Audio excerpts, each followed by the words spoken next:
nous avons avec nous pour animer un petit peu cette soirée des sommités nationales que vous connaissez très très bien, qui sont le professeur Abdelhamid Moustarfir, que je remercie infiniment pour tous les efforts et pour tout son engagement envers l'AMCAR. C'est Abdelhamid, merci beaucoup. Je remercie aussi si Ahmed Bennis, mon frère et mon ami, que tout le monde apprécie un petit peu dans la communauté cardiologique marocaine et qui nous fait le plaisir et l'honneur de participer avec nous à cette soirée. Et bien sûr, cette soirée, ces thèmes vont être modérés par mes amis, le professeur Si Mohamed Al-Alami, que tout le monde connaît bien entendu, et qui est futur président de la SMC, futur président de la SMC. Et voilà, Si Mohamed, merci beaucoup d'être présent avec nous. Et mon ami aussi, mon frère, Si Hassan Amir, que tout le monde connaît, que tout le monde apprécie en cardiologie marocaine. Si Hassan, merci beaucoup. Voilà, donc sans trop tarder, je voudrais aussi remercier les laboratoires Boehringer qui répondent toujours présents à notre appel à chaque fois et qui sont toujours présents avec nous pour soutenir un petit peu nos manifestations. Voilà, sans trop tarder, je te passe la parole, Si Hassan, pour animer un petit peu cette session de ce soir. Bonsoir à tous. Mon micro marche, oui. Bonsoir à tous. Merci Saïd. C'est avec plaisir que pour moi, c'est un plaisir pour moi de modérer ce webinaire, surtout que dans ce webinaire, il y a trois grands amis, trois grands ténors de la cardiologie nationale, vous les connaissez tous.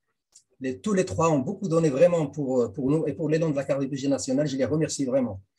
J'ai avec moi ce soir comme modérateur le professeur Mohamed Al-Alami.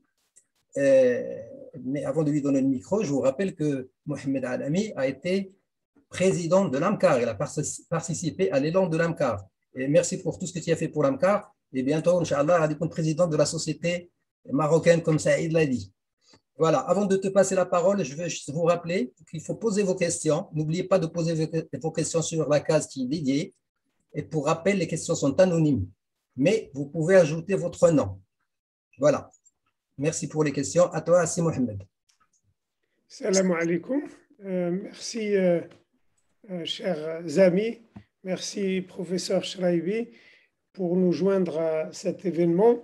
C'est un grand plaisir d'être avec vous ce soir.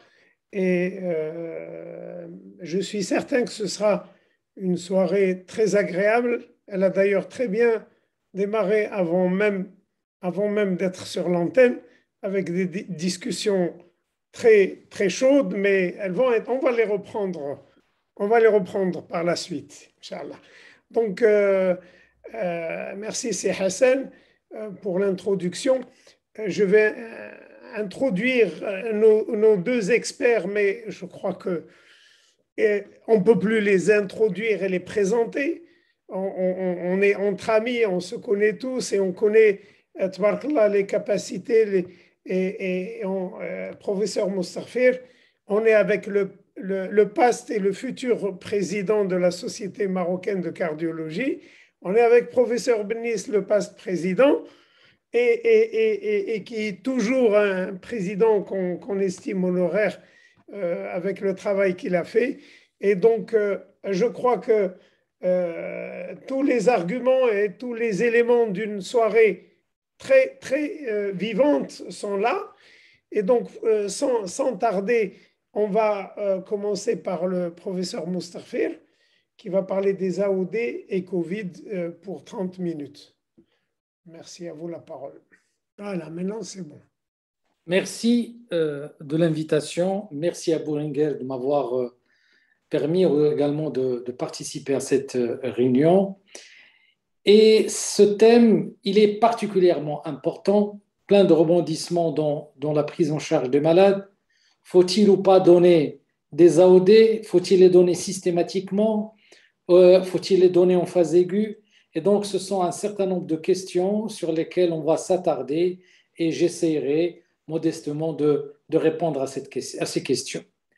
Alors, mon topo va se dérouler en plusieurs étapes. On va parler des mécanismes de la thrombose et ses particularités pendant la COVID-19. on va parler de la particularité de prescrire les AOD pendant cette pandémie en divisant les malades traités à domicile et les malades hospitalisés. Et enfin, on dira est-ce qu'il faut ou pas prescrire ces AOD systématiquement à la sortie de l'hôpital. Vous savez très bien que la prévalence et la gravité de la maladie thromboembolique va dépendre du service où les malades sont hospitalisés. On voit que plus les malades sont graves et admis en réanimation, plus la prévalence et l'incidence de cette pathologie thromboembolique sera élevée. Et donc, on s'est rendu compte dès le début de la pandémie que malgré des doses prophylactiques d'héparine, eh bien, les malades continuent d'obstruer des cathéters veineux centraux, des filtres de dialyse, ils continuent à avoir des complications thromboemboliques fréquentes malgré la prophylaxie. L'état d'hypercoagulabilité va dépendre du niveau des didymères et du fibrinogène. On va voir qu'il y a une classification, la KA, qui va être basée sur le taux des didymères. Et enfin, comme je l'ai dit, les doses prophylactiques sur des terrains particuliers ne sont pas souvent adéquates. Les éléments de gravité et les éléments qui appellent à plus de prudence, le sexe masculin, le délai tardif entre le début des symptômes et l'hospitalisation et l'absence de traitement anticoagulant préventif malgré une infection symptomatique accompagnée d'un syndrome inflammatoire marqué. Et la mortalité, elle est statistiquement significative lorsqu'il existe une maladie thromboembolique et donc c'est un élément pronostic et qui doit être tenu en compte pour améliorer le pronostic des patients. Revenons sur la physiopathologie de la maladie thromboembolique. Vous savez que l'arrivée du virus par voie respiratoire va être admis par ces récepteurs ACE2 et puis à cette phase infectieuse va succéder une phase inflammatoire où il y aura donc une activation des monocytes en macrophages et libération d'un certain nombre de substances qui vont être qui vont entraîner donc une action cytotoxique. Et après ce mécanisme, vous aurez donc l'activation de la coagulation. Et cette activation de la coagulation, on verra qu'elle va se faire d'abord d'un sens vers l'autre. C'est une activité bidirectionnelle. Vous avez, lorsqu'il existe des maladies cardiaques qui vont favoriser la thrombose en particulier, et l'inflammation va favoriser la thrombose elle-même. Et cette thrombose, elle a la particularité d'avoir deux mécanismes, deux roues, le macrophage activé qui va exposer le facteur tissulaire qui va déclencher la cascade de la coagulation, et d'un autre côté, la lésion endothéliale qui va exposer le facteur 8 et le facteur de Willebrand.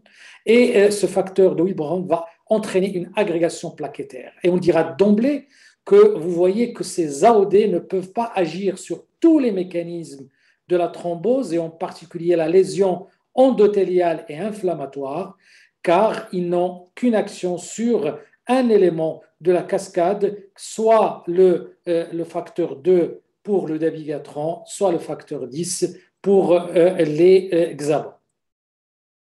Quels sont les éléments prédisposants? Vous avez les facteurs classiques qu'on connaît tous, l'alitement prolongé, l'hypoxémie, la présence de cathéters, l'âge élevé, l'obésité, la néoplasie, et j'en passe.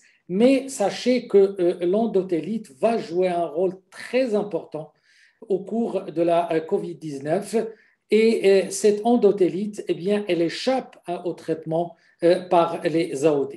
De même que la réaction inflammatoire va échapper au moins en partie aux AOD, et c'est pour cette raison-là que le bénéfice dans la phase aiguë de la COVID-19 est très aléatoire et ne peut égaler les héparines, qu'elles soient par voie veineuse ou par voie sous-cutanée.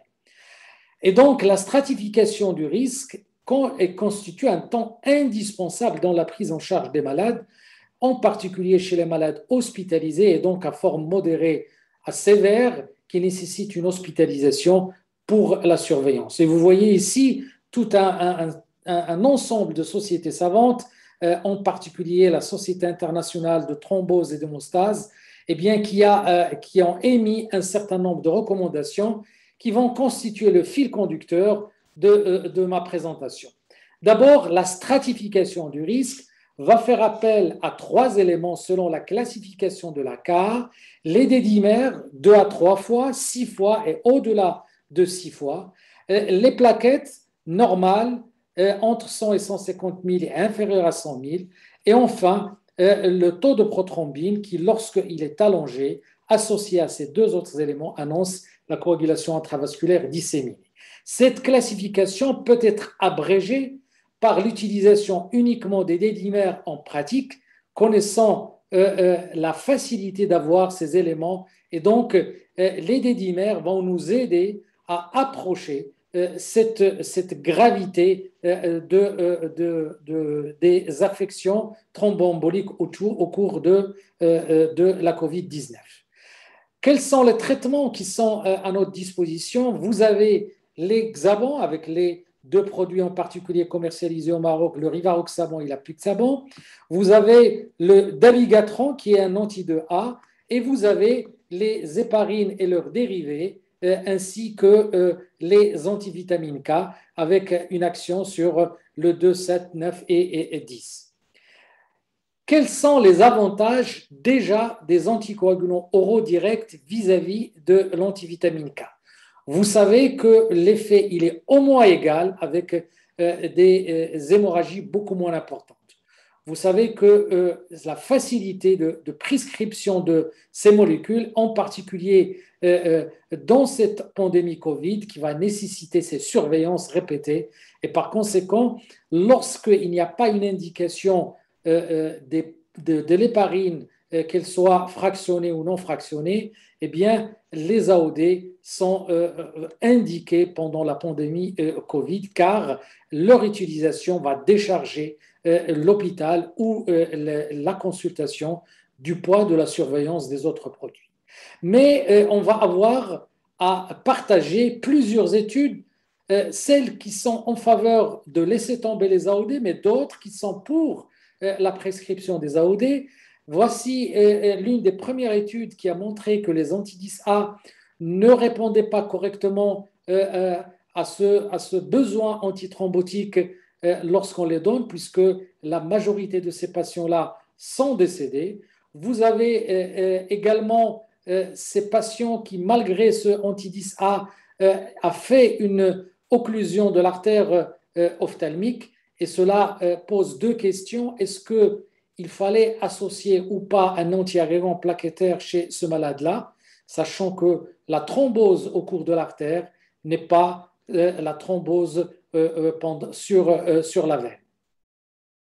Et ce travail qui a étudié un certain nombre de patients, qui a montré que les patients qui avaient des AOD et qui étaient hospitalisés pour une COVID-19, eh bien, n'ont pas bénéficié en fin de compte de la prescription antérieure de ces AOD pour une autre indication que la COVID-19.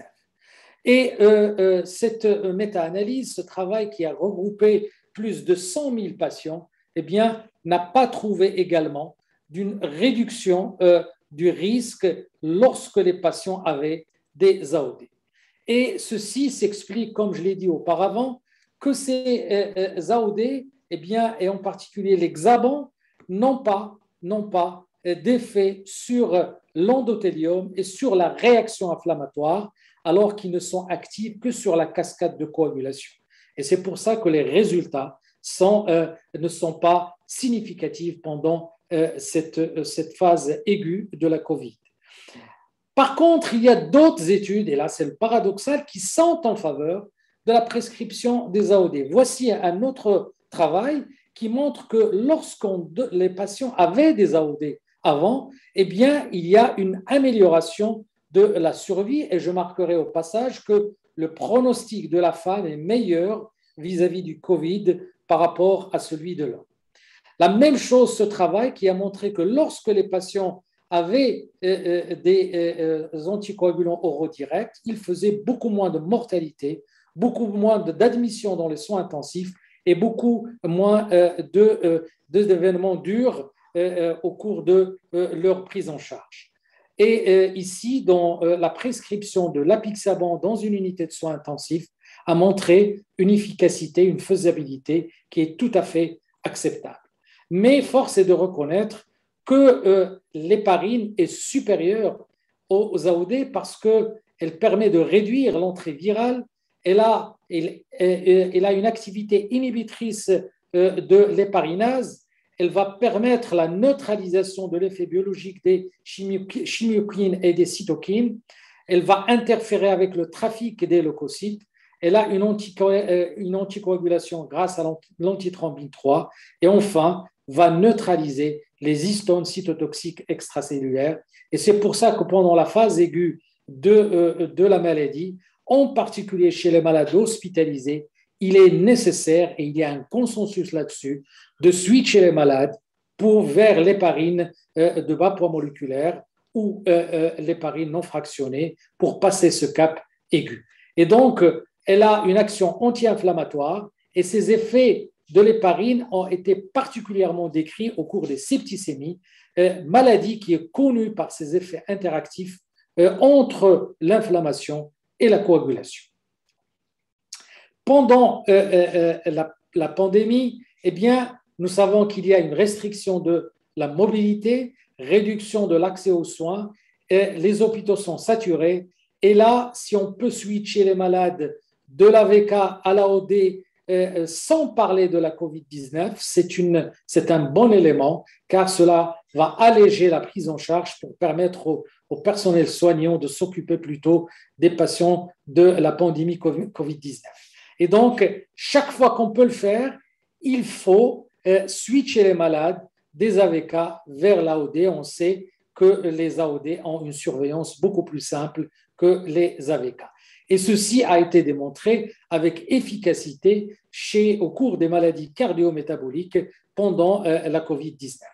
Donc, lorsqu'il n'y a pas de contre-indication, il faut switcher les malades de l'AVK à l'AOD. Maintenant, il existe un certain nombre de questions qu'il va falloir vraiment étayer et prendre en charge une par une. Vous avez les patients qui sont sous AVK et avec une infection Covid qui est légère et qui sont restés à la maison. Là, le passage à l'AOD, il est recommandé parce qu'il est plus simple à faire. Lorsque les patients n'ont pas de signes de maladie COVID-19, il n'y a pas d'indication de thromboprophylaxie. Je parle des patients qui sont à la maison, qui ne sont pas admis à l'hôpital. Et lorsque les patients ont une symptomatologie modérée, eh bien, lorsqu'il existe des facteurs de risque thromboemboliques, obésité, antécédents de thrombose, ces malades-là vont bénéficier d'une héparine de bas poids moléculaire à dose prophylactique, sachant que le risque hémorragique doit être bas. Le message principal, c'est que chaque fois que le malade est chez lui, chaque fois que le malade n'a pas de facteur de risque thromboembolique, il ne faut pas donner donc des anticoagulants. Et chaque fois que le malade a des facteurs de risque cardiovasculaire, même s'il reste chez lui, eh bien à ce moment-là, on va lui donner pour une courte durée, d'une semaine en général, des héparines de bas poids moléculaire à une dose prophylactique. Donc, malades non hospitalisés qui sont déjà sous AOD, on va poursuivre les AOD à la même posologie sans rien changer.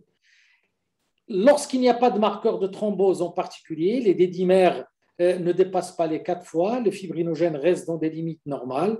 Et lorsqu'il n'y a pas d'atteinte pulmonaire significative, qui dit atteinte pulmonaire significative va appeler à un besoin en oxygène et donc va appeler à une hospitalisation. Et chaque fois qu'il y aura une hospitalisation, à ce moment-là, on va switcher les malades.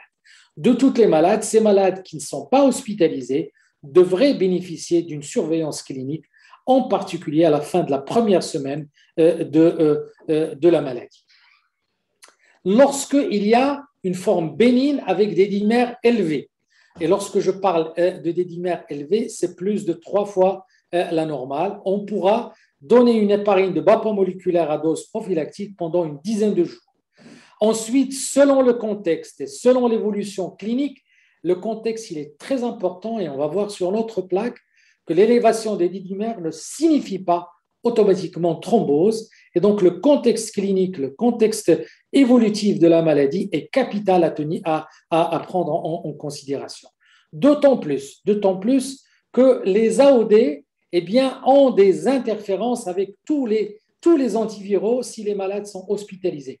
Tous les médicaments ont des interférences. Et vous voyez ici en rouge le taux des anticoagulants lorsqu'on donne des médicaments antiviraux et le taux avant l'hospitalisation. Et vous voyez que les concentrations sont très importantes et cela expose en particulier à des risques hémorragiques. Le dabigatran pourrait avoir moins d'effets, moins d'interactions vu qu'il il n'a pas d'interaction avec le cytochrome P450 et il n'a d'interférence qu'avec la glucoprotéine EP. Mais regardez ici, cette plaque, elle est très intéressante. Tous les antivitamines K que j'ai mis en étoile rouge ont des interactions avec les produits prescrits au cours du Covid, que ce soit l'azithromycine, que ce soit les corticoïdes, que ce soit les antiviraux. Et donc, il faut vraiment faire attention aux antivitamines K. Vous avez en rouge ici eh bien, les 3 produits qui sont commercialisés au Maroc, l'apixaban, le dabigatran et le rivaroxaban. Ils ont tous des interactions modérées, mais réelles avec ces médicaments. Et donc, c'est pour cette raison-là que lorsqu'on a accès et lorsqu'on a recours aux antiviraux, eh bien, il est préférable d'éviter ces médicaments pendant cette phase aiguë. Donc, les agents antiviraux augmentent potentiellement les taux plasmatiques des AOD. Les patients sous AOD traités avec des médicaments antiviraux vont montrer une augmentation alarmante des taux plasmatiques de ces molécules et donc il faut les remplacer par des anticoagulants parentéraux pendant cette phase aiguë. Et ceci est important à considérer. L'autre question à laquelle il faut qu'on réponde, c'est est-ce qu'on va continuer les antiplaquettaires lorsqu'ils sont prescrits avant le Covid. Bien sûr, en prévention secondaire en particulier, lorsqu'il existe des stents en particulier, sachant que l'aspirine, elle va sauter rapidement si on prescrit un anticoagulant. Et vous savez que l'association actuellement la plus recommandée en absence d'un risque thromboembolique important, c'est le clopidogrel AOD. Est-ce qu'on doit donner des AOD à la sortie de l'hospitalisation? Je souligne qu'il n'y a aucune donnée spécifique et qu'on n'a que des avis d'experts.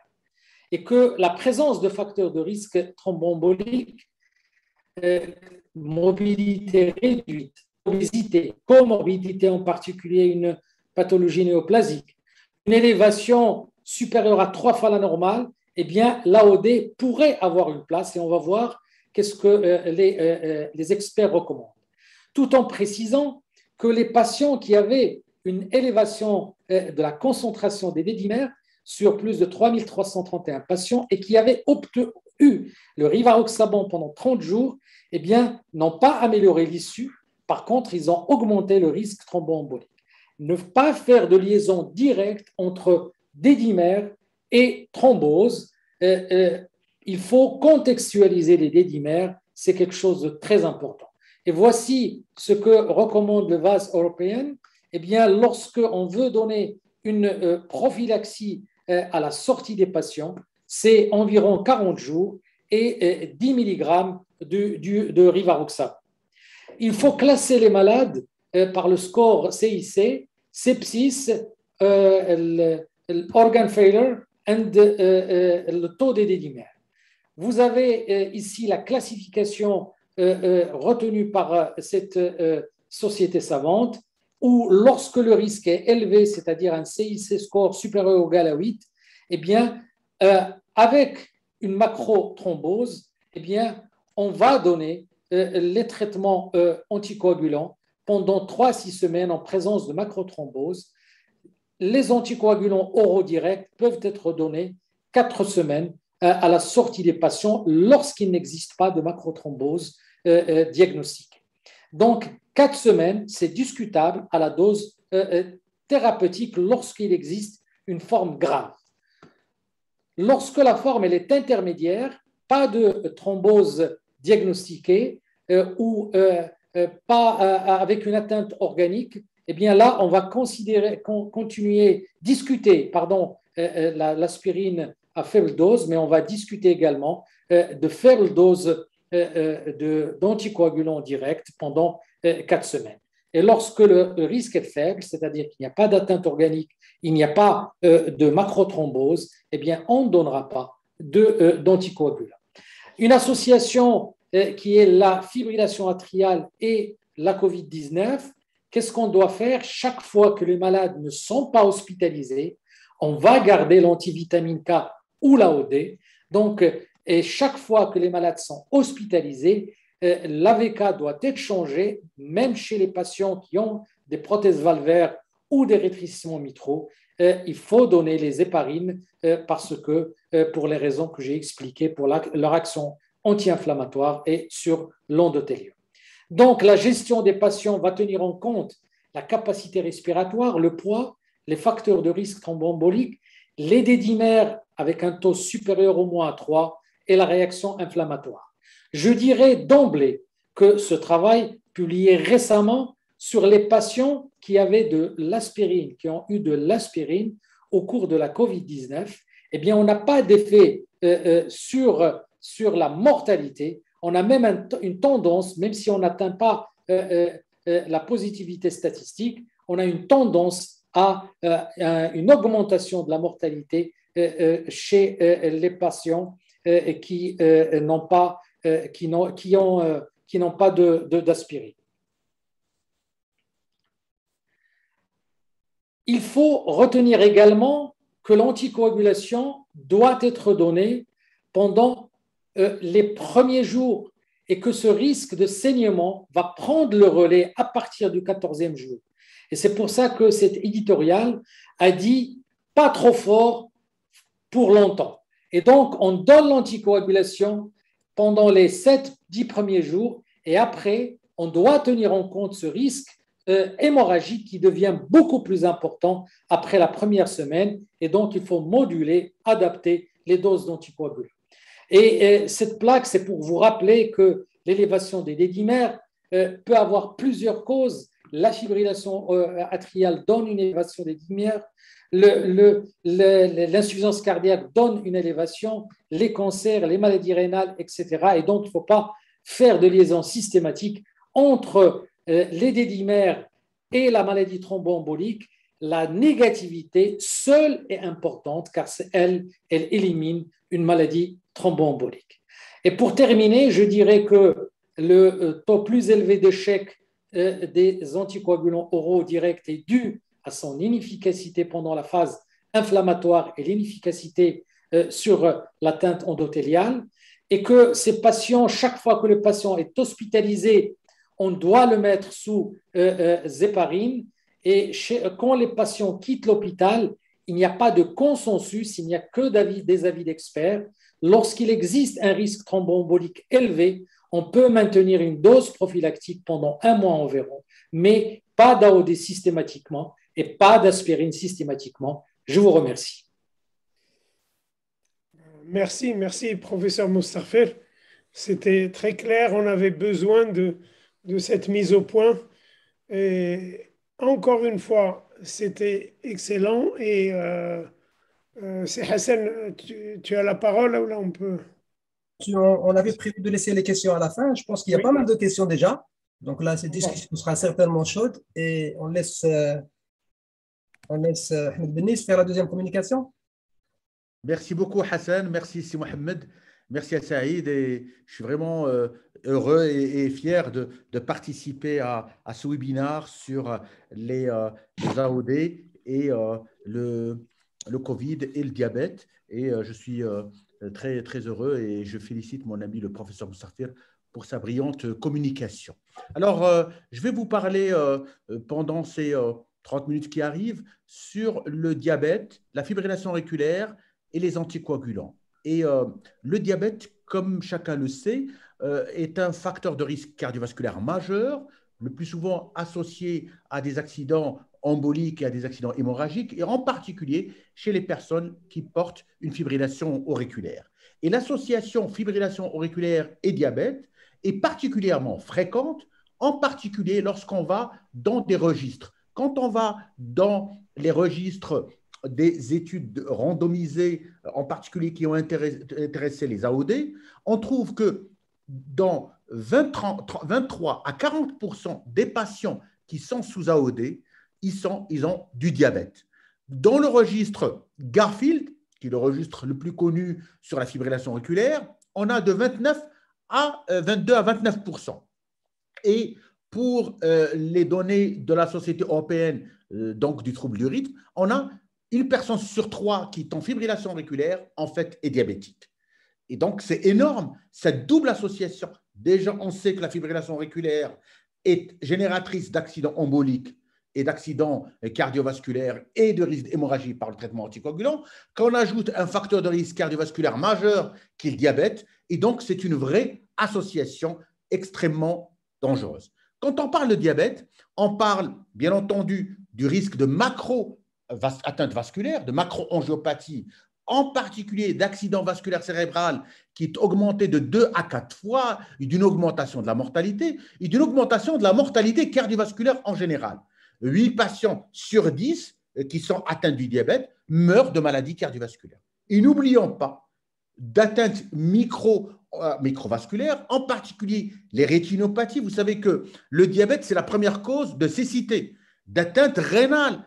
Vous savez que 30 à 40% des diabétiques vont aller malheureusement en insuffisance rénale et parfois terminale. Et puis, n'oublions pas les neuropathies diabétiques qui sont responsables d'artériopathie des membres inférieurs et du risque qui est extrêmement important d'amputation.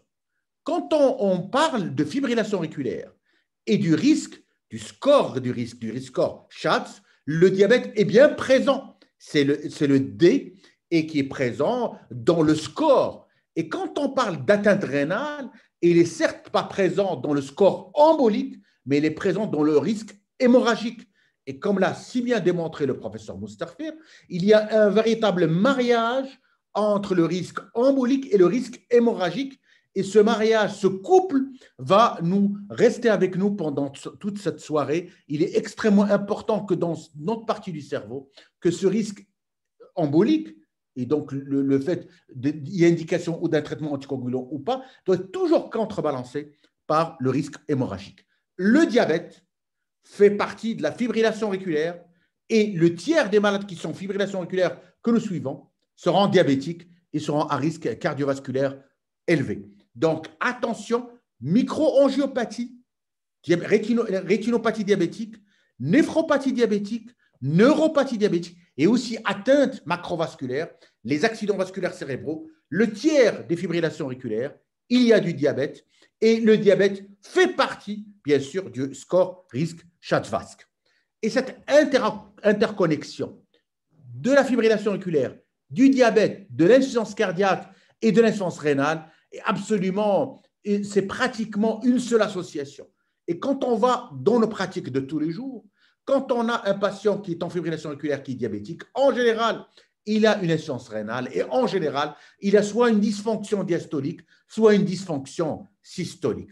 Alors, par exemple, le fait d'avoir une fibrillation auriculaire va augmenter de 5 fois le risque d'accident embolique cérébral et de 3 fois l'augmentation de la mortalité. Quand vous avez du diabète, 30% des fibrillations auriculaires ont du diabète. 15% des diabétiques ont de la fibrillation auriculaire. 3 fois, et cette association augmente le risque d'insuffisance cardiaque de 3 fois quand vous avez de la fibrillation auriculaire. Et 40% de patients qui ont de la fibrillation auriculaire ont une atteinte rénale, une insuffisance rénale, et 20% de ceux qui ont une insuffisance rénale ont de la fibrillation auriculaire. Donc, vous voyez qu'en fait, c'est un véritable complexe et qui va nous poser d'énormes problèmes de stratégie du risque. On sait que c'est grand, mais surtout de choix thérapeutiques parfois douloureux parce que nous sommes confrontés à mieux protéger les patients sans augmenter le risque hémorragique parce que n'oublions pas, notre métier est d'abord de ne pas nuire. Et vous voyez très bien que lorsque vos patients sont diabétiques et qu'ils sont néphropathes avec une insuffisance rénale stade 3 ou plus, ou qui ont une atteinte polyvasculaire, ou qui ont de l'hypertension ou de l'hypercholestérolémie, le risque d'événements cardiovasculaires majeurs augmente. Alors ça, c'est un critère dur dans les études, mais c'est ce qu'on appelle MACE, c'est-à-dire accident vasculaire cérébral, mortalité cardiovasculaire, mortalité tout court. Et bien sûr, quand on parle de MACE, on parle de perte de chance de vie. On peut perdre jusqu'à 10 ans de vie lorsqu'on a fait un accident vasculaire cérébral ou un événement cardiovasculaire majeur. Et on voit que le diabète, la néphropathie diabétique présente un risque cardiovasculaire majeur et un risque d'événement cardiovasculaire. Quand on parle de néphropathie chez le diabétique et en général, on se réfère à la définition KDIGO qui définit l'atteinte rénale en 2 éléments. Un élément qui est vertical et un élément horizontal et un élément vertical. Élément vertical, c'est le débit de filtration glomérulaire.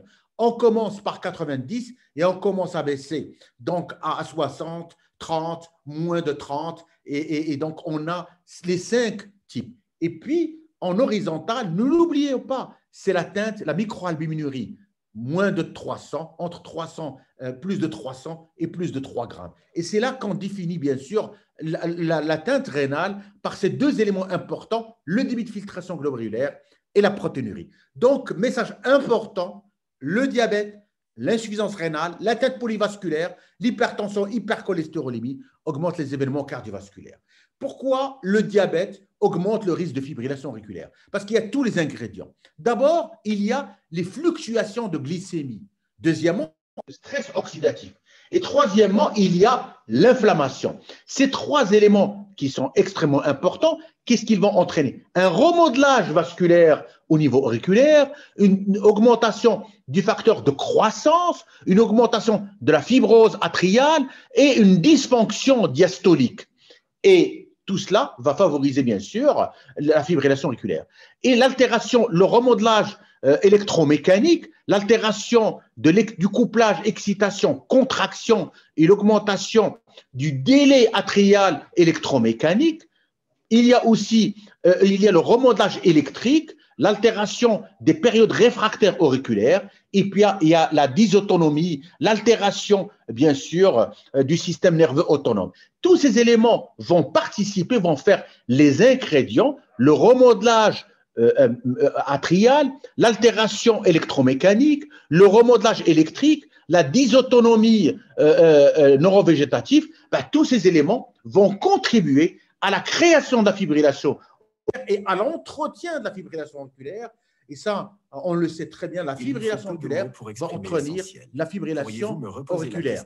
En utilisant Alors, deuxième élément important, c'est que quand on voit quels sont les diabétiques qui vont aller en fibrillation auriculaire, ceux qui ont une histoire ancienne de fibrillation auriculaire, c'est-à-dire ceux qui ont donc un taux d'hémoglobine glyquée altéré et qui sont les plus mal équilibrés. C'est-à-dire que si vous avez un taux d'hémoglobine glyquée bien équilibré et vous avez moins de 7, vous avez moins de risques. Par contre, lorsque vous êtes diabétique mal équilibré, comme la plupart de nos patients qu'on se retrouve en consultation à plus de 9 ou 10, on a plus de risques de fibrillation auriculaire. Et puis la durée du diabète, plus le diabète va durer longtemps, plus il y a des risques de fibrillation auriculaire, en particulier les diabétiques qui vont avoir plus de 10 ans, qui sont particulièrement risques. Donc, diabétiques anciens, diabétiques mal équilibrés, ce sont les personnes qui vont avoir plus de risques de fibrillation auriculaire. Et puis, sur le plan thérapeutique, les diabétiques sous insuline seront les diabétiques qui ont plus de risques de fibrillation auriculaire.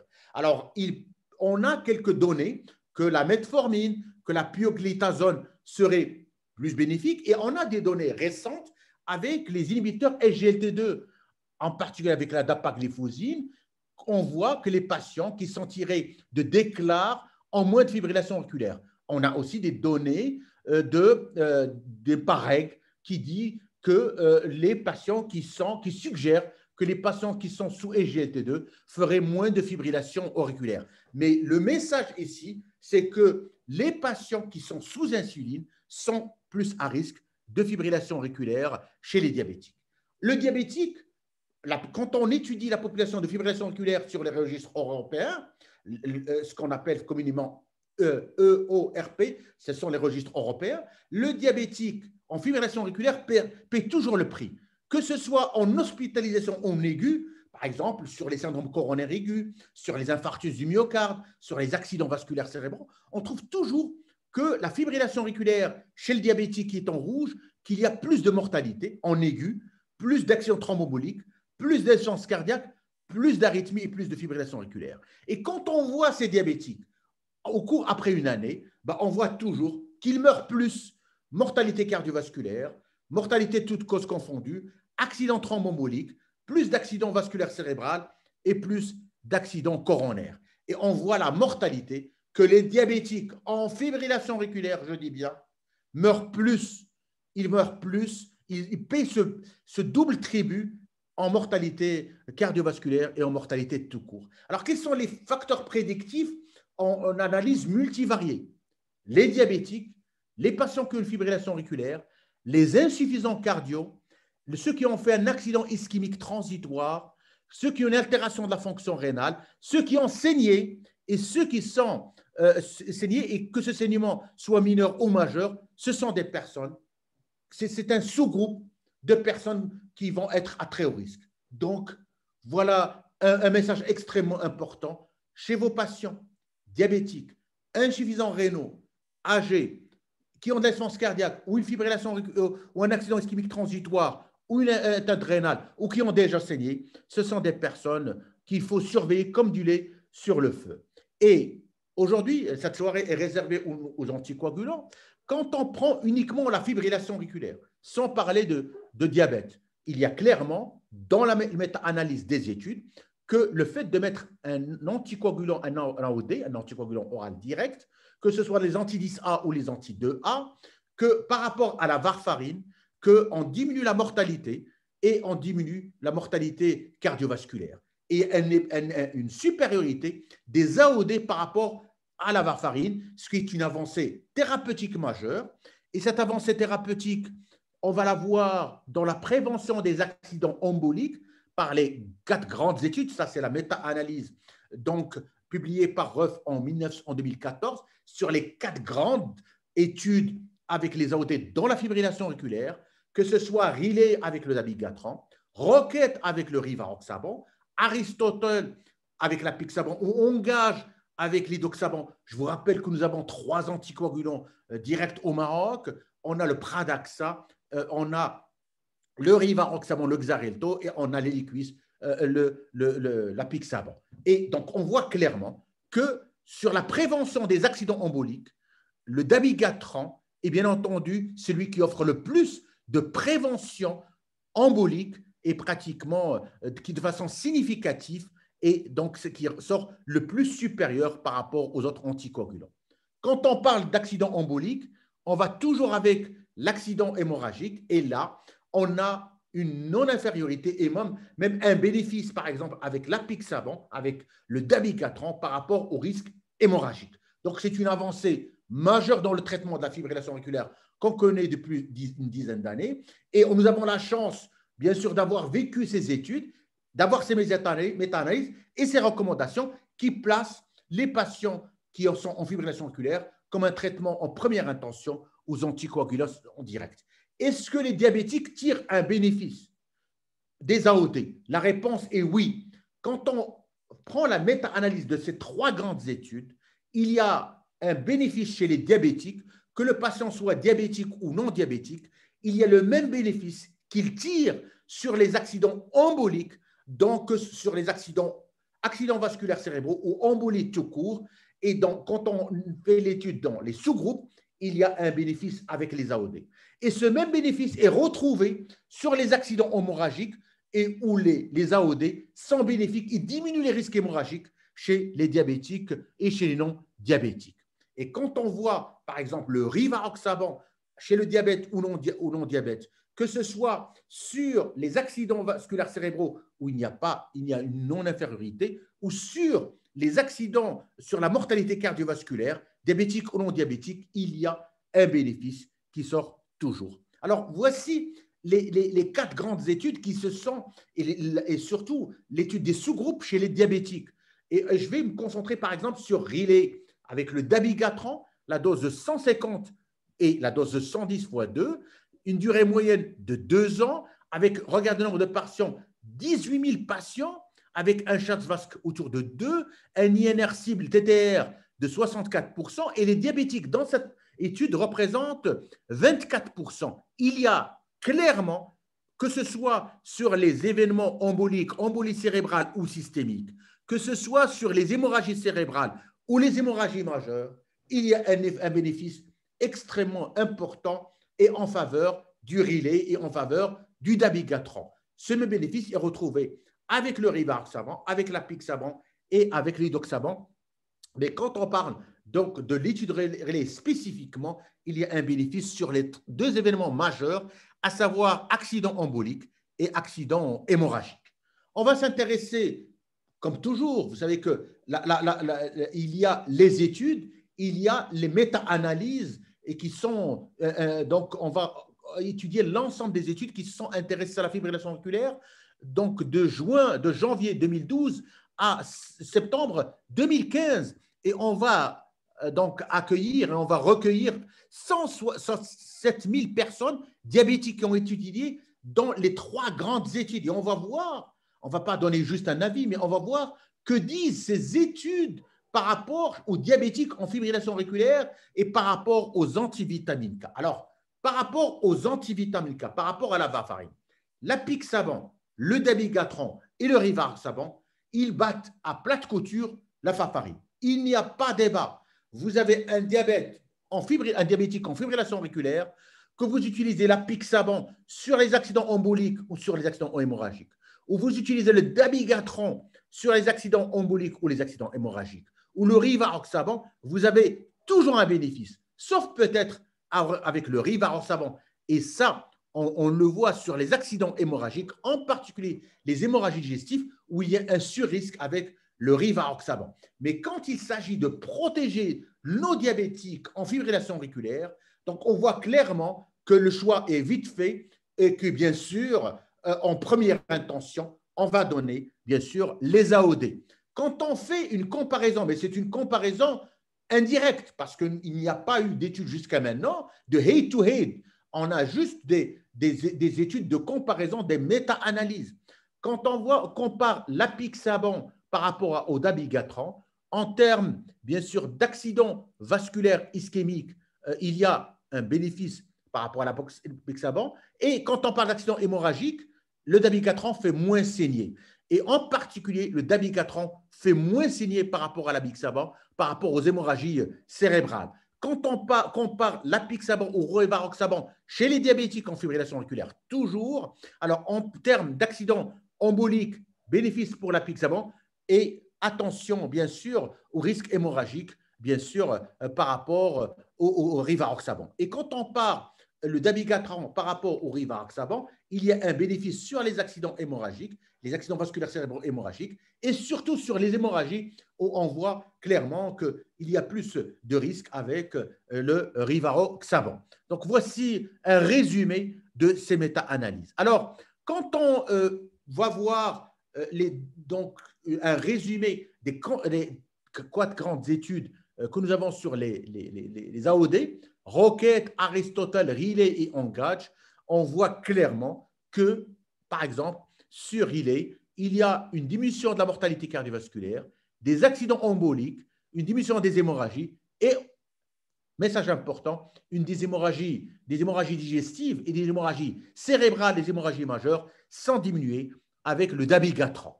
Alors, notre travail à tous, quand on voit le diabétique, on oublie souvent que ce sont des patients qui peuvent présenter des rétinopathies, des néphropathies, des neuropathies, des atteintes microalbuminaires. Et regardez les événements. Quand vous avez une rétinopathie diabétique, ça veut dire que votre malade est à très haut risque et le risque le plus élevé. Le risque de rétinopathie est le plus élevé par rapport aux néphropathies, par rapport aux neuropathies, par rapport à la microalbuminurie. Les malades les plus à risque, ce sont nos patients qui sont en rétinopathie. Et n'oublions pas de voir nos patients, de consulter les ophtalmologues, de consulter les podologues, les neurologues, les néphrologues, ou si il faudrait vous transformer en interniste parce qu'il faudrait absolument gérer tout cela et c'est interlié. Un diabétique est un tout, c'est un ensemble de facteurs extrêmement importants. Alors, une des complications qu'on oublie souvent, c'est l'atteinte, les artériopathies des membres inférieurs et les neuropathies diabétiques et qui peuvent malheureusement amener à des causes d'amputation, c'est-à-dire ce sont des atteintes microvasculaires qui vont aboutir à des ulcères, à des nécroses, à des amputations.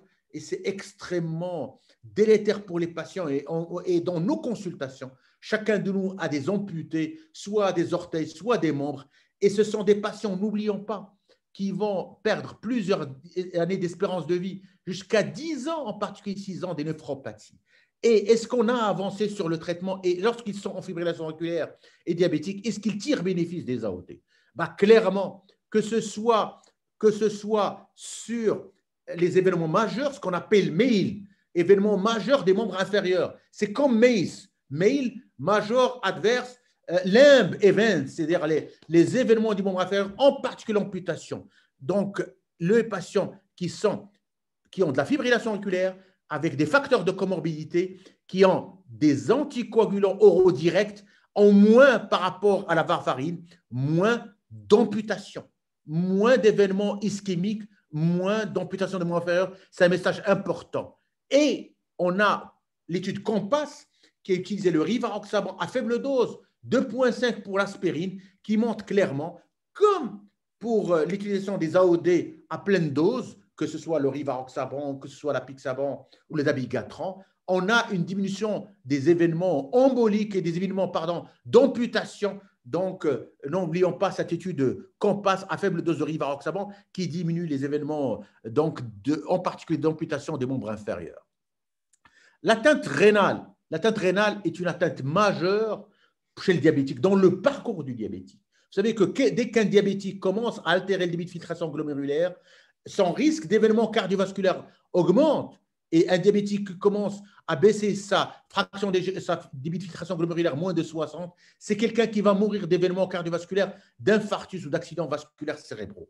Et donc, ce sont des patients, et c'est une des premières causes de dialyse et d'épuration extra-rénale. Alors, est-ce que pour nos diabétiques, nous faisons tout ça? Est-ce qu'on fait un examen ophtalmo chaque année? Est-ce qu'on fait une acuité visuelle? Est-ce que nous, on n'oublie pas de mesurer la macroalbuminurie? Est-ce qu'on mesure leur pression artérielle? Est-ce qu'on leur fait un électrocardiogramme? Est-ce qu'on voit leurs membres inférieurs? Est-ce qu'on étudie la neuropathie, la dysautonomie? Est-ce qu'on s'intéresse à la dysfonction endothéliale, aux lipides et aussi au métabolisme calcique, à l'anémie, aux troubles hydroélectrolytiques? Tous ces éléments sont extrêmement importants dans la prise en charge du diabétique. Alors, pour les reins, il y a une chose importante qu'on a décrite, c'est que les antivitamines K vont augmenter l'altération de la fonction rénale. Alors, ils vont augmenter l'altération de la fonction rénale par plusieurs mécanismes, en s'opposant à la vitamine K, en augmentant les calcifications, en déséquilibrant le métabolisme phosphocalcique, alors que les anticoagulants, par contre, ils ont un effet plutôt protecteurs, ils vont s'opposer à l'inflammation, ils ne vont pas perturber le métabolisme phosphocalcique. Parce que le diabète lui-même, il augmente l'inflammation, il augmente le stress oxydatif, il augmente l'activation du système rénino-angiotensine. Et l'insuffisance rénale, qu'est-ce qu'elle va augmenter? Elle va augmenter la production du calcium, diminuer la vitamine K, augmenter les toxines urémiques, et les antivitamines K vont encore diminuer la diminution de la vitamine K, vont augmenter le truc phosphocalcique, augmenter les urémines toxiques et augmenter les calcifications et les risques rénaux. Et ces facteurs s'ajoutent à d'autres facteurs, l'âge, l'hypertension, la dyslipidémie et le tabac. Et regardez bien, c'est que les événements en particulier, parce qu'aujourd'hui, quand on parle d'événements rénaux, le doublement de créatinine, le fait d'aller en dialyse et l'insuffisance rénale aiguë, les événements aigus.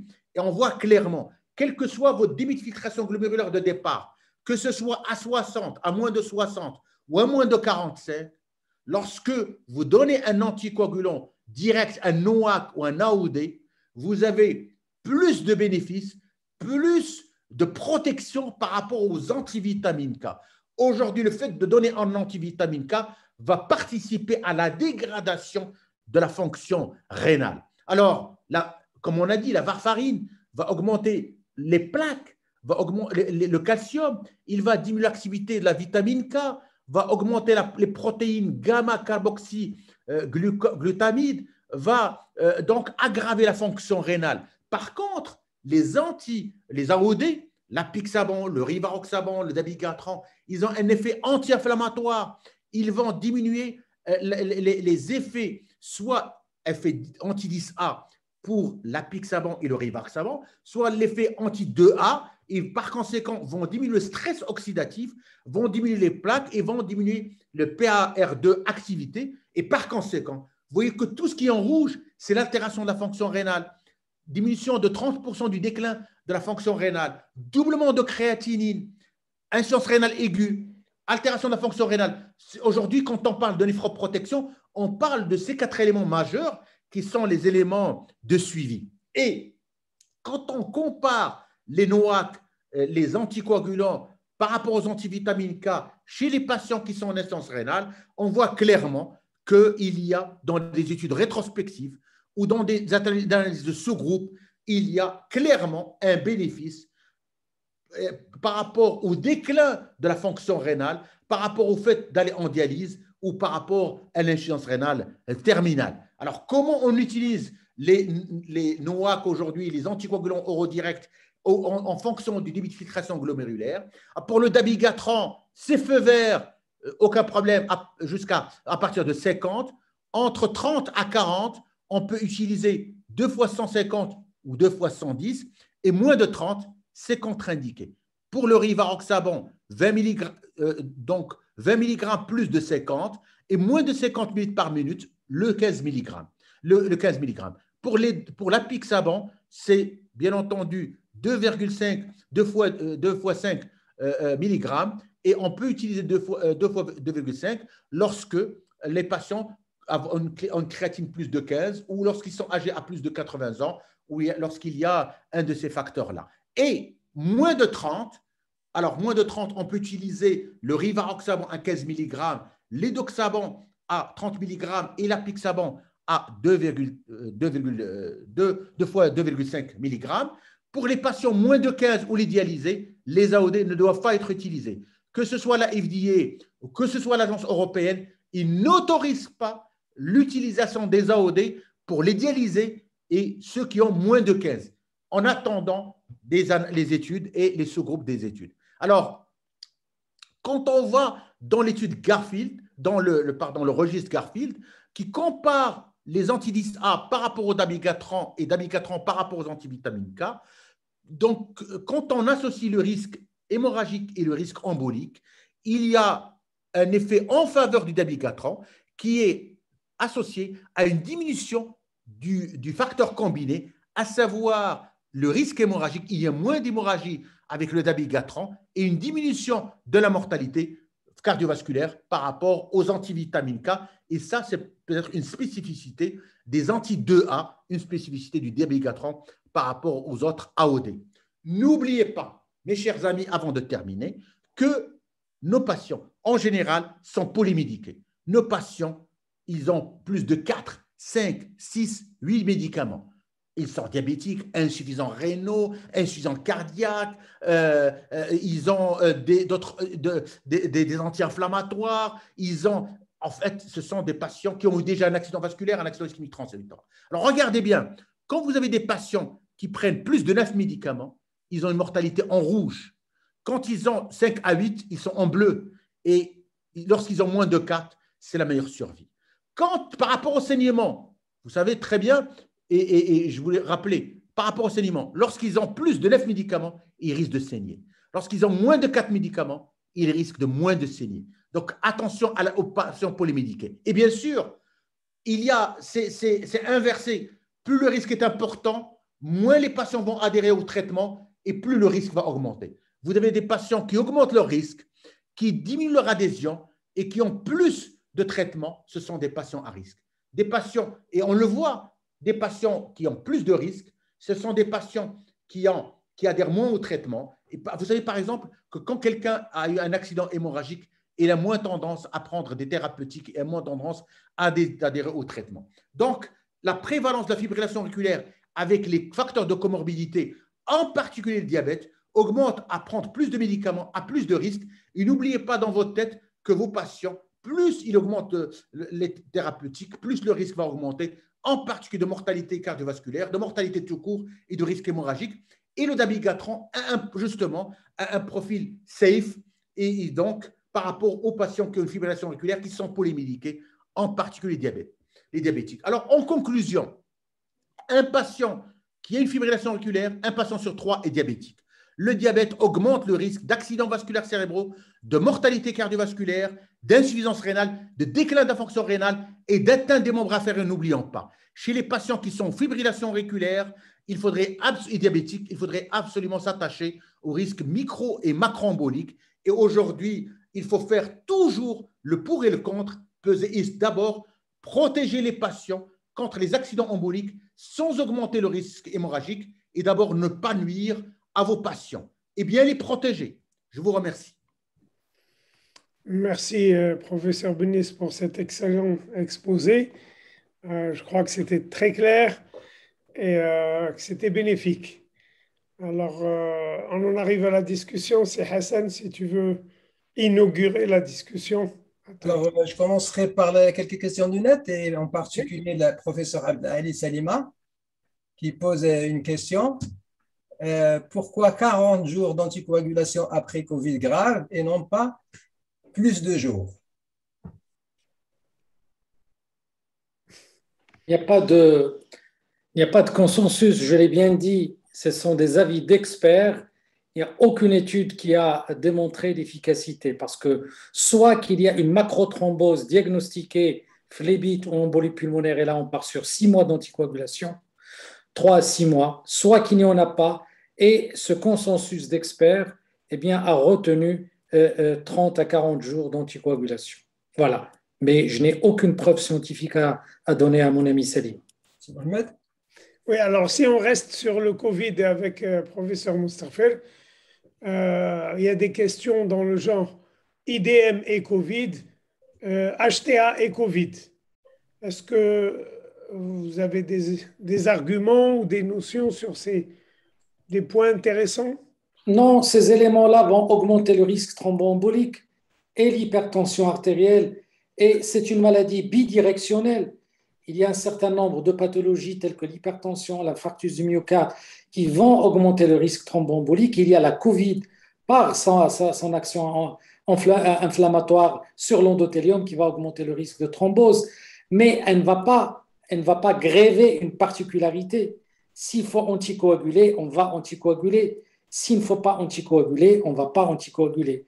Le message que je souhaite partager, c'est que pas du systématique. Il ne faut pas prescrire des AOD ou de l'aspirine systématique. Si tu veux, c'est Mohamed, on alterne avec Ahmed Benis. Vas-y.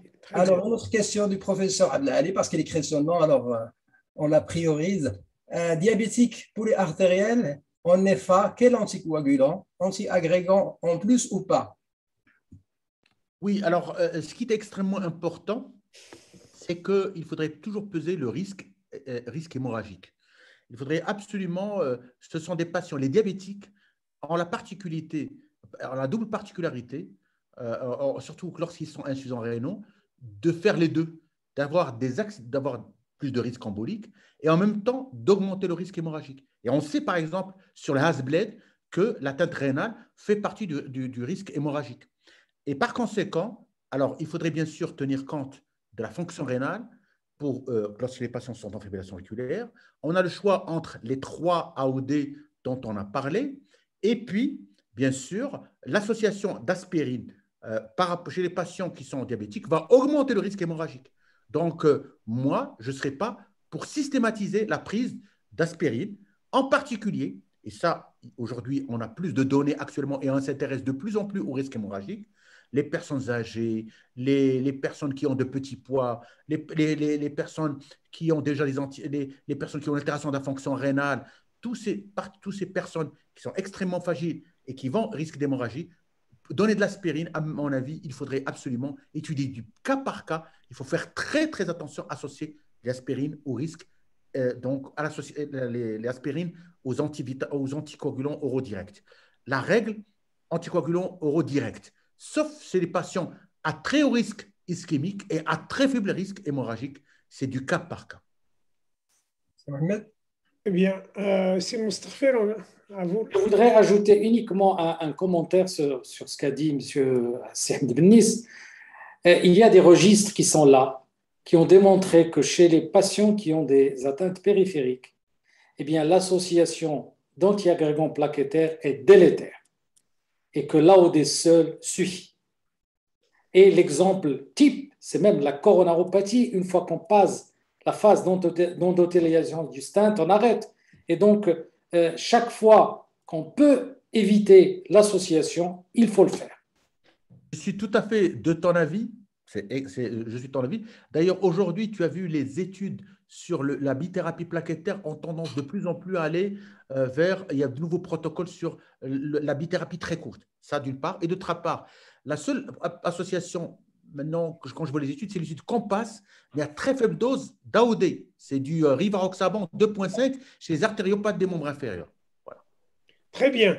Alors, si on avance, on a beaucoup de questions sur le Covid et particulièrement, ça revient toujours. Je crois qu'il y a 3-4 questions qui reprennent les dédimères. Et je crois que les messages étaient déjà très clairs concernant les dédimères.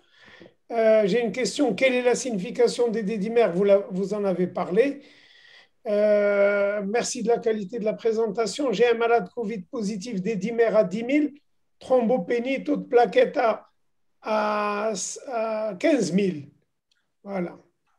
Ça, c'est un malade à hospitaliser. Hein. C'est un malade à hospitaliser. Il a le tableau d'une coagulation intravasculaire disséminée. Donc, c'est un malade urgent à prendre en charge. Et les protocoles en réanimation sont codifiés dans ce cadre-là. Donc, je voudrais ajouter, si Mohamed, oui. Jamais lier les dédimères à une maladie évolutive thromboembolique. Les dédimères, lorsqu'elles sont négatives, ils écartent à coup sûr une maladie thromboembolique, mais lorsqu'ils sont positifs, il faut les mettre dans leur contexte. Et on ne peut commencer un traitement curatif en particulier que lorsqu'on a mis en place les éléments nécessaires pour diagnostiquer soit une embolie pulmonaire, et dans ce cas c'est un angioscanner, soit une phlébite, et dans ce cas-là c'est un échodoppler. Si tu permets, oui.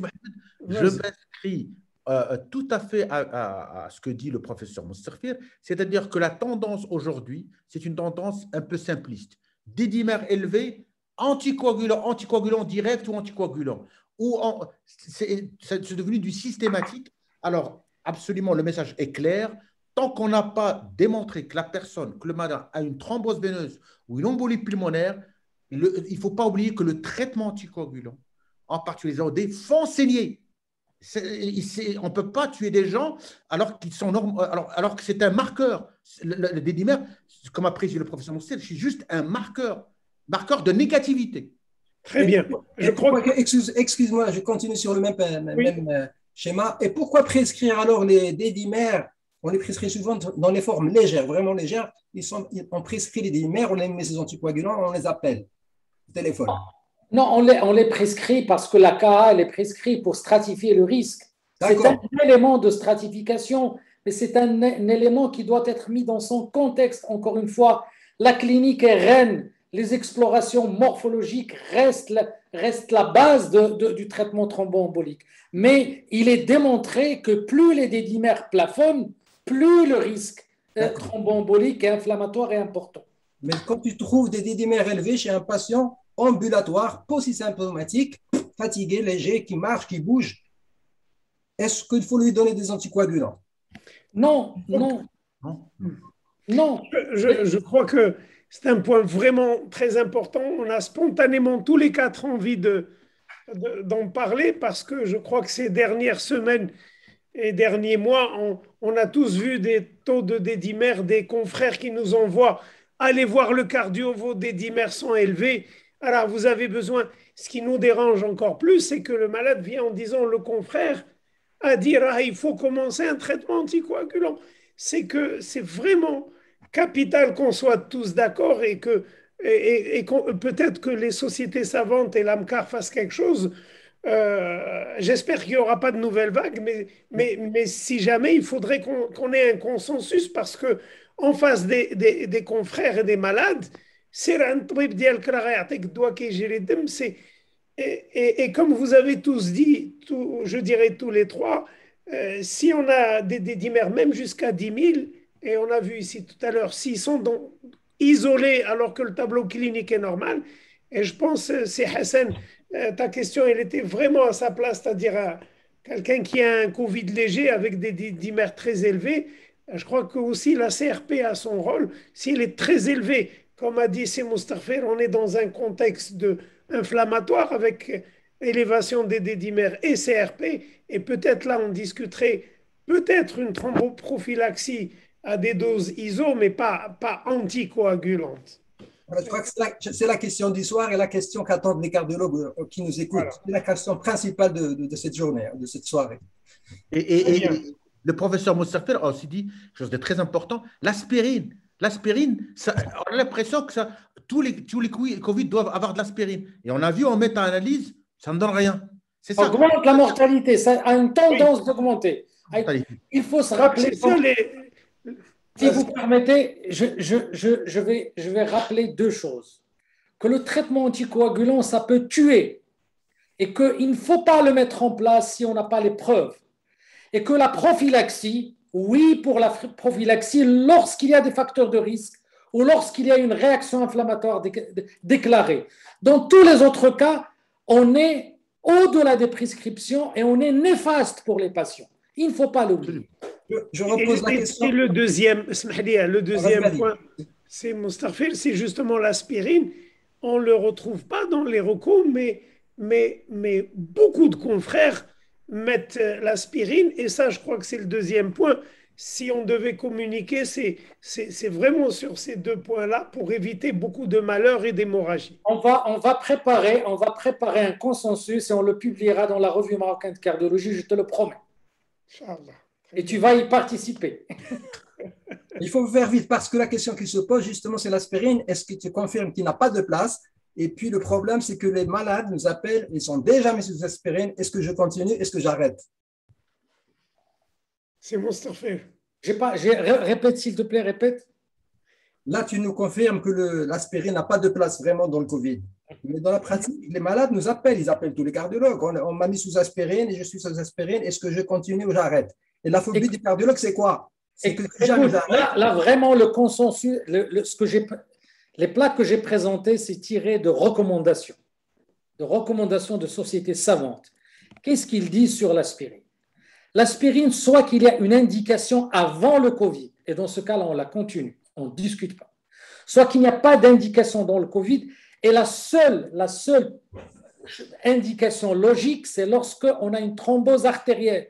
On pourra pendant quelque temps donner de l'aspirine parce qu'il y a une thrombose artérielle, pas veineuse. Et en dehors de ces cas, il faut arrêter. Il faut arrêter et lorsqu'on n'a pas de preuves scientifiques, lorsqu'on n'a pas d'études randomisées, il faut arrêter. Il n'y a que ça qui marche.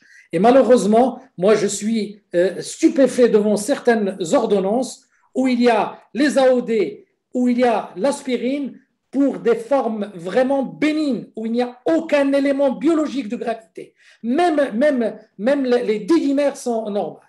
Et donc, ce n'est pas normal. C'est pas normal. Là, on tombe dans l'excès et l'excès, il est toujours néfaste dans un sens ou dans un autre.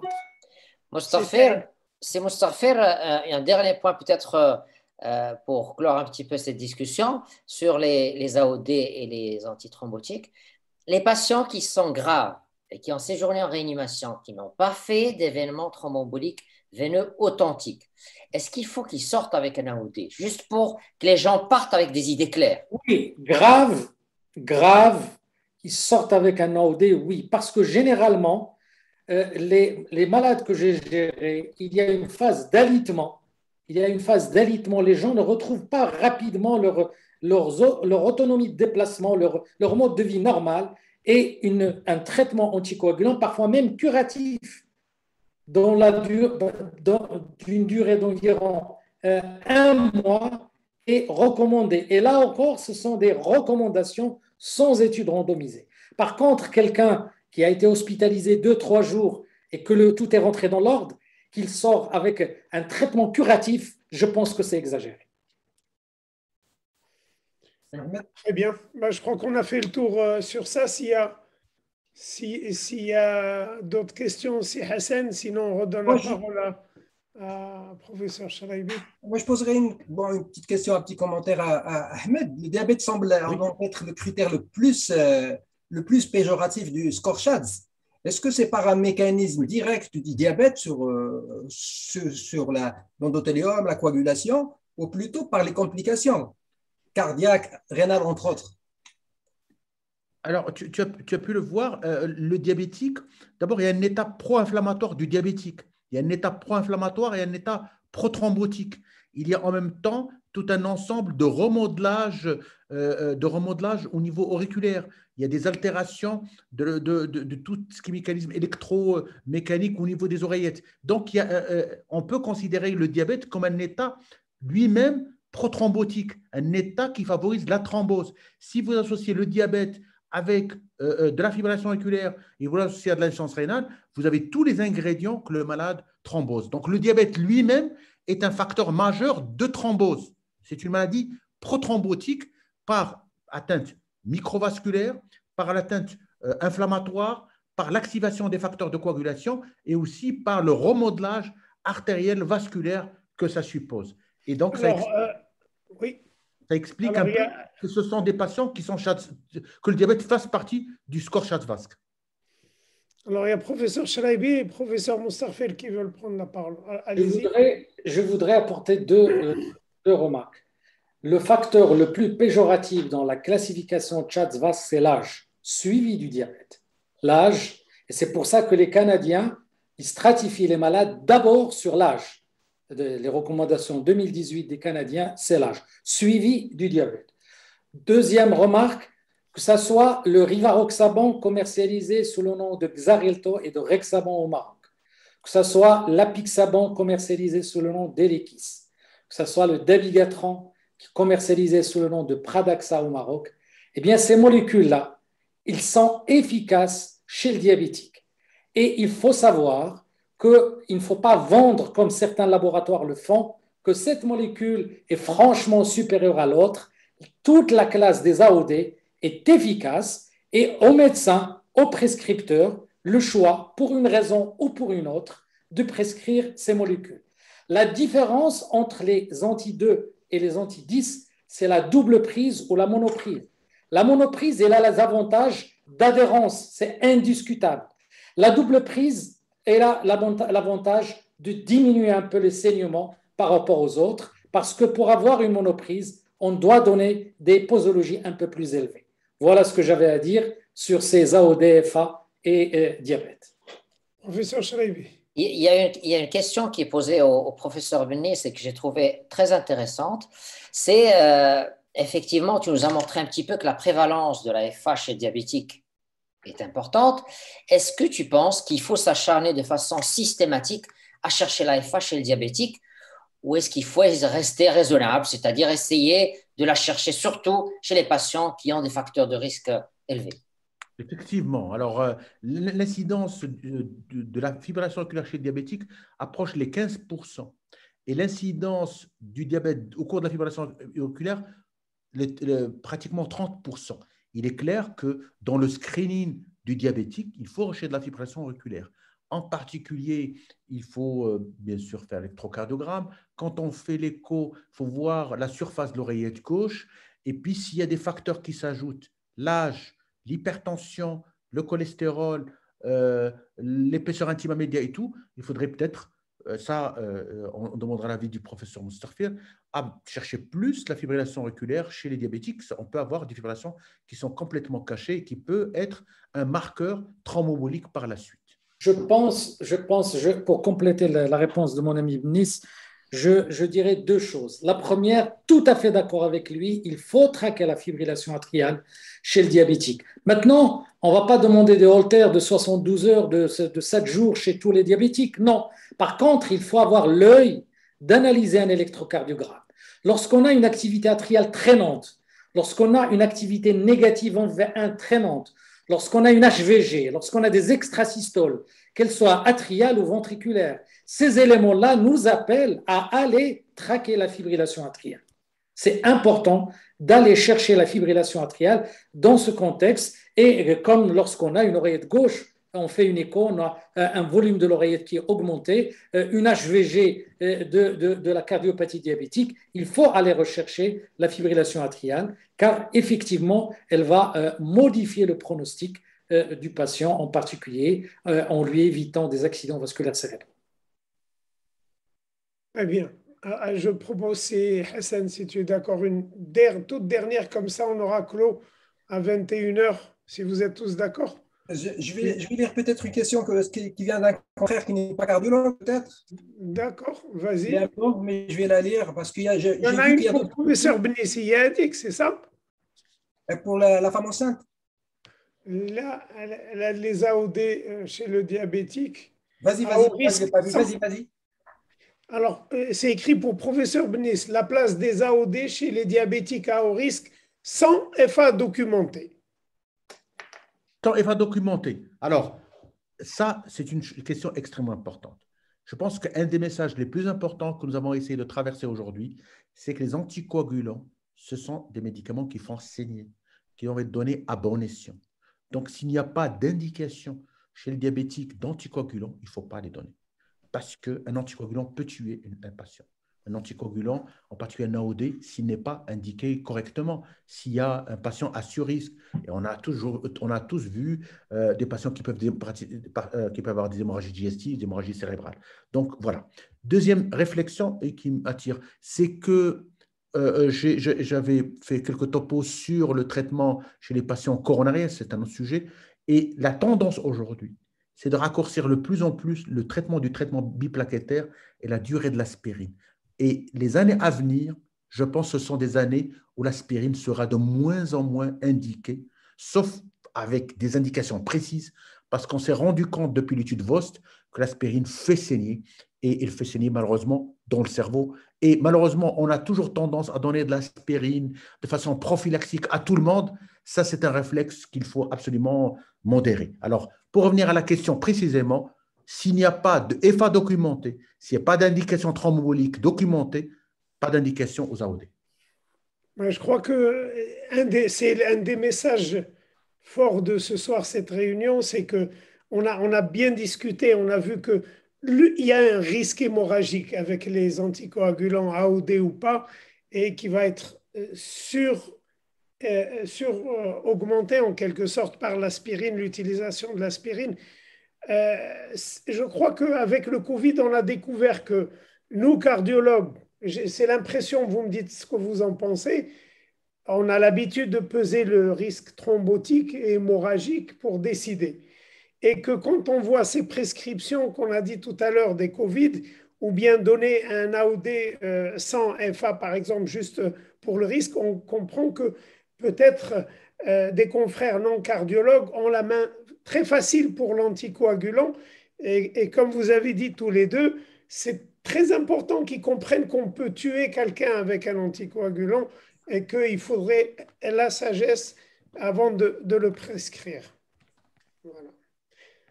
Voilà, je crois qu'on est dans les temps. C'est Hassan, s'il n'y a rien d'autre à ajouter, les experts. Moi, je pense que On composerait quand même la question peut-être à un gynécologue pour le Oui, faire participer au moins, parce qu'il y a d'autres spécialistes, au moins faire participer une question non cardiologique. D'accord, Asseh Ahmed, d'accord, pour vous vas-y. deux, hein. Je ne sais pas pour qui cette question. Merci infiniment pour la première la communication. Nous recevons beaucoup de femmes enceintes après Covid avec persistance de taux de dédimère qui est toujours élevé, 2 fois la normale. Et les gynécologues les envoient toujours à la consultation de Covid. euh, et nous continuons le traitement par HBPM. Et l'arrêt se fait avant l'accouchement de 3 jours. Que dites-vous de cette prise en charge? Que je peux répondre. Vas-y. Alors, vraiment, là, on est dans l'arbitraire. Il y a Dans rien de- l'empirique.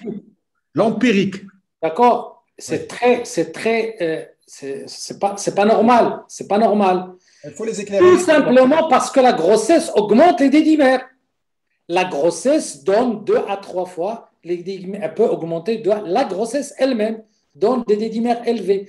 Et encore une fois, ce qui est valable pour la femme qui n'est pas enceinte est valable pour la femme enceinte lorsqu'on n'a pas objectivé. Lorsqu'on n'a pas objectivé une thrombose, on n'a pas le droit de donner des AOD ou des AOD sont contre-indiqués chez la femme enceinte, un traitement anticoagulant. Ce n'est pas normal parce que on prédispose à des saignements, en particulier lorsque les malades n'ont aucun facteur de risque. Très bien. Merci, professeur Moustarfir. Merci, professeur Benis. C'était excellent. Très, très bonne discussion. Merci, c'est Hassan pour la co-animation. Merci, Lamkar. Et on remet le micro au professeur Shraibi. Merci, professeur Shraibi. Merci beaucoup aussi, Mohamed. Comme tu as dit, donc un débat qui était très riche, très intéressant. Donc, on a appris énormément de choses. Et voilà, donc surtout quand on a en notre présence Si Ahmed Bennis et Si Hamid Moustarfir, vraiment les ténors de la cardiologie marocaine. Vraiment un grand merci, mes chers amis. C'était très passionnant. Merci à Si Mohamed aussi, merci à Hassan. Je voudrais remercier aussi le laboratoire Boehringer pour leur soutien à cette soirée scientifique. Et puis, avant de terminer, je voudrais rappeler juste 3 dates qui sont, à mon avis, importantes.